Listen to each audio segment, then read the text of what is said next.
যোৱা 28 তাৰিখে মানে মাৰ্চৰ ৰাতিপুৱা 2:30 বজাত আমাৰ হাতীগাঁও থানালৈ 100 ডাইলৰ পৰা ফোন এটা আহে যে হাতীগাঁৱৰ শেৱালি পথত ছোৱালীকেইজনী মানৰ ওপৰত মাৰপিট হৈছে। তাৰ পাছত আমাৰ হাতীগাঁও থানাৰ পৰা পাপা পাৰ্টি আৰু ষ্টাফ গৈ তেওঁলোকক তাৰ পৰা উদ্ধাৰ কৰি থানালৈ লৈ আহে আৰু ছোৱালীকেইজনীক মেডিকেল কৰাই সখী ওৱান ষ্টপ চেণ্টাৰলৈ ৰাতিপুৱাৰ ভাগত পঠাই দিয়া যায়।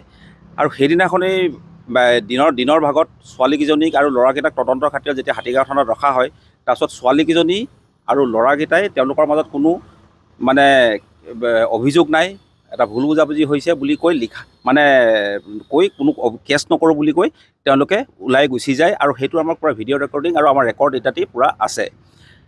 যোৱাকালি কমপ্লেইনেণ্ট বিশাল বৰ্মন, সেই বিশাল বৰ্মন হৈছিলে কি, আগদিনাখন যিকেইটা ল'ৰা উঠাই আনিছিলোঁ তাৰে মাজৰ এজন বিশাল বৰ্মনে থানাত এজাহাৰ দিয়ে যে আগদিনাখনৰ যি দুজনী ছোৱালী আছিল তাৰে এজনী ছোৱালীয়ে তাক ফোন কৰি কিনে কৈছে যে 1 লাখ টকা দিব লাগে, সোণৰ চেন দিব লাগে, নহ'লে মিডিয়াত কিছুমান বস্তু ভাইৰেল কৰি দিব আৰু QR কোডটো চেণ্ড কৰি দিয়ে। আৰু সেই ঘটনাটো সংঘটিত কৰাত সেই ছোৱালীজনীৰ বয়ফ্ৰেণ্ডটোও জড়িত হৈ আছে। সেই এজাহাৰটো পোৱাৰ পাছত আমাৰ থানাৰ পাৰ্টিয়ে গৈ তেওঁলোকক উঠাই লৈ আহে, এটা কেছ ৰেজিষ্টাৰ কৰে। সেই কেছ ৰেজিষ্টাৰ কৰি আমি তদন্ত আৰম্ভ কৰিছোঁ।